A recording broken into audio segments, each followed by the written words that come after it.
Hi guys, welcome to the series which I have tagged Smooth DevOps. This video is titled Day Zero on the Job. In this video, I'm going to be illustrating to you what the situation can be like in a team or in a company, in an organization, whereby you've got just one developer who wears many hats. So this same developer is going to be the QA tester, is going to be the DevOps guy for them, and everything in between. Because he works it alone, he doesn't really see any reason for him to follow DevOps best practices, and he doesn't make any effort to even store his code in a repository like a GitHub or Bitbucket and so on. The code is written on his machine and everything is kept right there on his machine. So now in front of me right here, I've got, if you see on the screen, I've got a really simple illustration of what the developer will be doing. Okay, so say we've got this dev guy. His name is Flexinen. I'm just assuming a name now. I'm going to be using that for the rest of the videos. His name is Flexinen, and Flexinen writes all his codes right there on his local machine, and then he manually deploys the built code onto the server. All right, so now in this illustration, I'm going to be using a domain which I've set up for this purpose, for the purpose of this video, and it's this one right here, skinfixbotanics.com. You've got right here Hello London, which is the contents of my index.html file. So now if you go inside the folder manager for this particular web domain, where on the server on which I'm hosting it, you can see there is nothing to it actually. So we've got an index.html file, which if you try to edit, you will see I've not even written any code there. I just put in the text Hello London. But all of this is going to change as soon as we deploy our app. Okay, so for this illustration as well, I'm going to be using a really simple React.js app, which I'll be deploying in a moment. So for this illustration, I'm going to be using Visual Studio as my text editor. You can use whatever you like, but yeah, I'm going to be using Visual Studio as my text editor. So I'm launching that now. And within my folder, with the root folder right here, I've got only two existing folders, day 0 and day 1. However, I would like to create a new one specifically for this particular project. So now I would like to open a new terminal. Yeah, I've got PowerShell, I've got Bash. What I want to do right now is to install the Create React app, which is just an out of the box React application. Okay, so that's what I'm gonna do now. And to do that, what you need to do is just to type in npx create react, if I can spell today, and the name of the folder, I want it to be the domain name that I set up earlier. So I'm just gonna copy that and then I'll paste it right there. Okay, cool. So now what's going to happen right here the moment I hit enter is that a new React application is going to be set up for me within this folder, Skinfixbotanics folder. So now as you can see, it's just starting to create a new React application within this folder.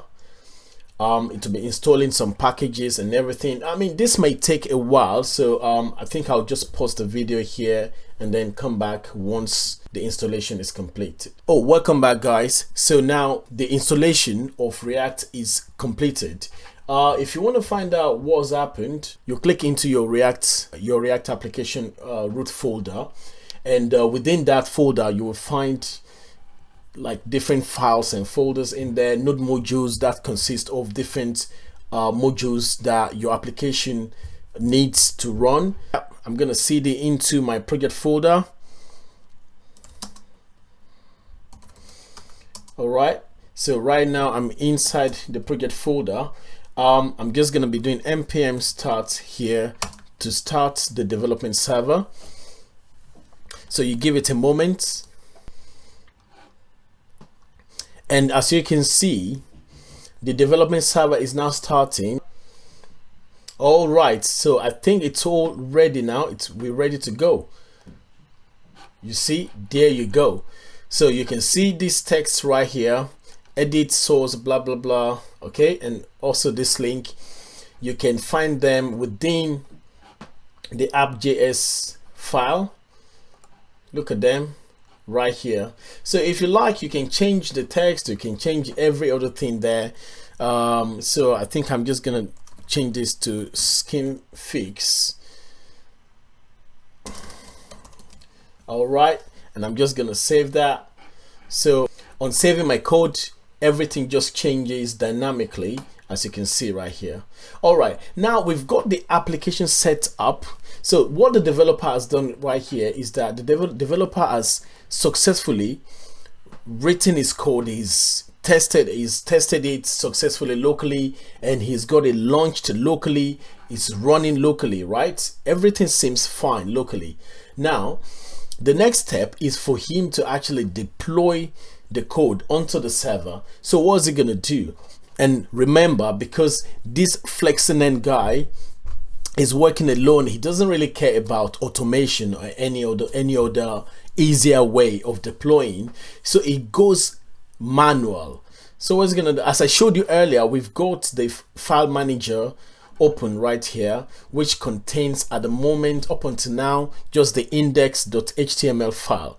Okay, so Flexinen, being the only developer within the team, will need to actually build these projects, okay, to bundle it up, build the application, and then he's going to copy the static files onto the server. All right, so that what people will now see, as we can see on the local machine, we are seeing this skin fix project. What people will now be seeing, rather than just hello London, people should now be seeing this. So let's stop running the dev server first.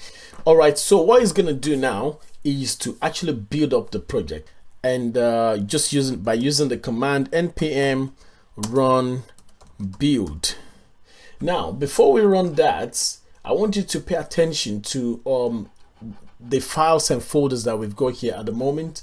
You only have 3 folders within our project folder, right? We've got the node modules, we've got the public and the src, which is the source folder, and now we've got these other files as well. Now I want you to pay attention to what actually happens the moment you run this npm run build.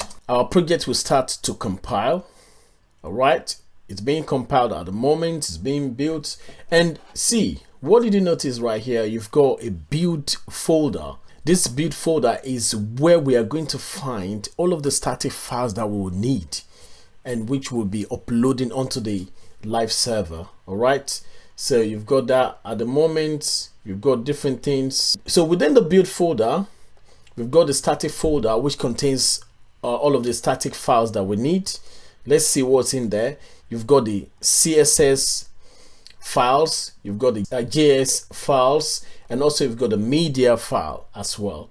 All right, now so what we need to do right here is to create a zip file of the build folder, and let's name it web, for example, and then I just keep it right here. Okay, now the next thing for me to do is to actually go back to the file manager, and when I'm here within the file manager, I'm going to be uploading the zipped folder. You can do that simply by just dragging and dropping it right here. Okay, that's it, that's done. So within my file manager for this exact domain that I'm working on, so the next step for me to do here is to extract all of the content of the web.zip folder onto the root folder of my web domain right here. So I'm just gonna come here and do extract, and where do I want it to be? Yeah, within here. So now I've extracted that, but as you can see, everything sits within build folder at the moment. If you go back and check the domain still has what we had initially. Okay, so what I'm gonna do next is just to copy all of them and just move them completely to the exact root folder for the domain. So where's the move? You move them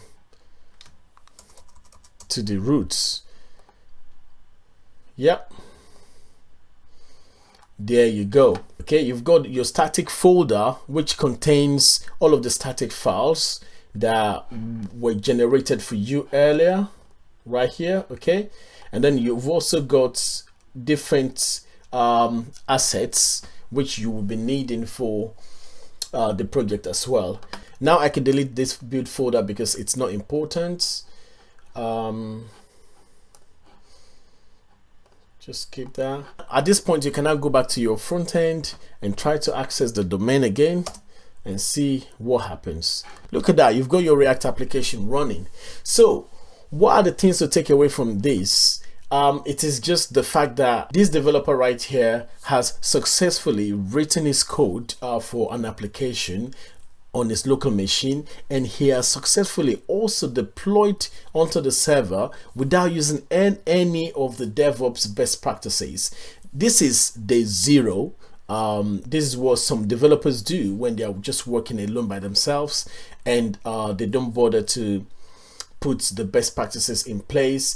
However, we're going to see on day one what improvement has happened to this particular project that we've set up right now. I hope you've learned one or two things here.